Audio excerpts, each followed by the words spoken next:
Alright, so we cleaned it out yesterday. Got most of the stuff, but I wanted to kind of survey the damage up close. You can probably see the warping that occurred to the metal.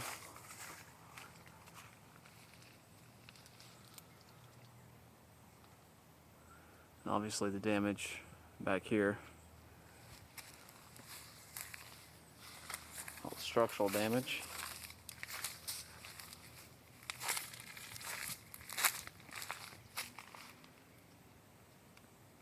The entire back wall is ruined, as well as all the metal on this side and structurally underneath as well.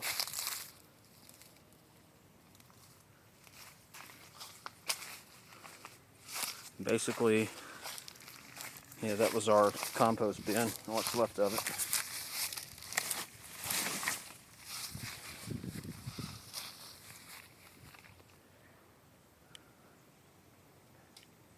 And as you can see, right there in the center is the splice in the wire that FPL put in, and if you look real close, way up above, I guess, you'll see the limb that's broke off that fell.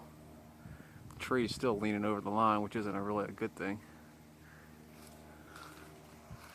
And the roof, you can see the warping on the roof there from the fire. One of the shelves inside that I'll show you now, you can see where all the chemicals were. And this is after I cleaned it out. This is everything that's junk. Some stuff already taken to the dump, and there's some of the water damaged boards. The floor is extremely unstable, as I probably hear it creaking.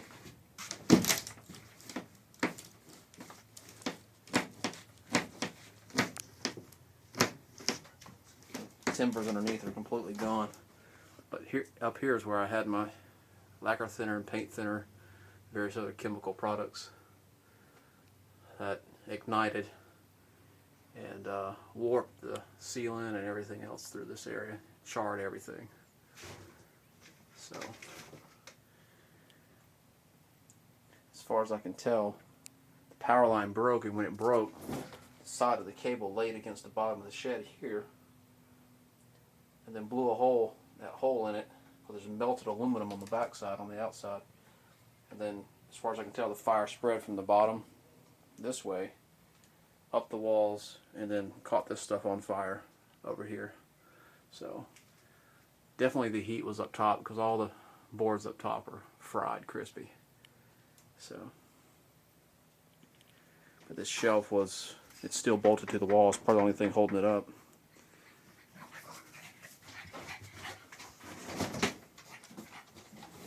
I've still got to haul all this stuff out of here before the company comes to remove it.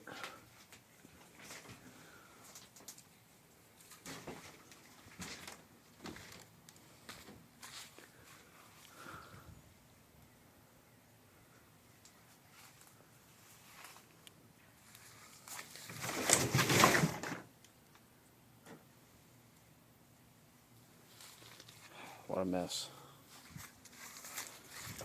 And here's the shelves that are still structurally okay, just need new lumber and to be repainted.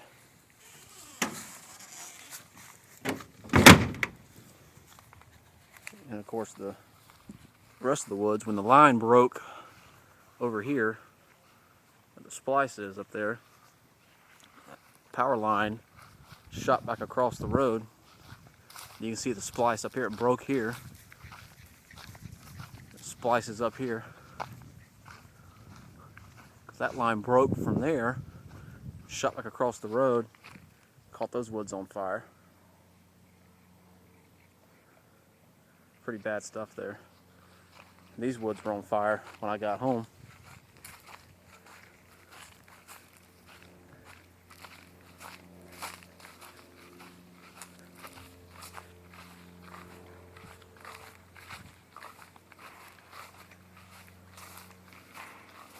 As you can see, 25-30 feet into the woods there, completely burned.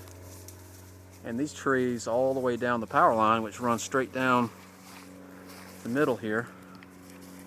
Not sure if you can see that or not, but basically they run, it was completely covered in trees.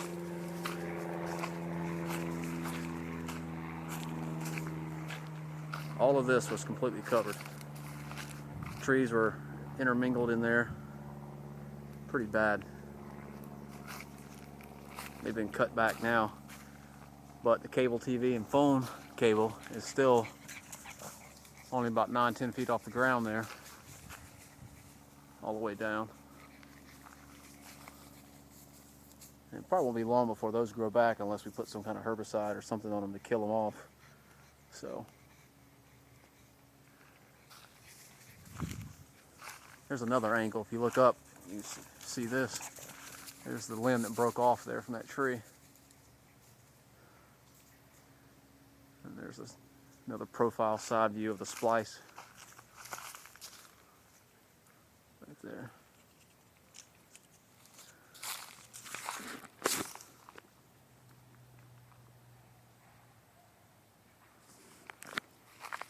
Of course, my property line runs basically congruent with this power line, so my property,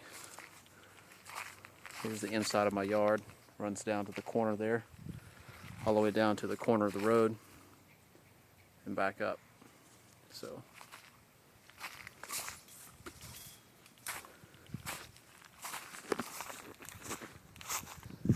my trailer, which is inside because I locked up everything that was still good, the trailer was parked right here, so the back left tail light was about right here, somewhere in this area. That's the reason the left one's melted and the right one wasn't, because it was backed up right here in this corner. And what's left of my blueberry bushes. I'm not asking for those to be replaced because they weren't doing too good here anyway. So, all right.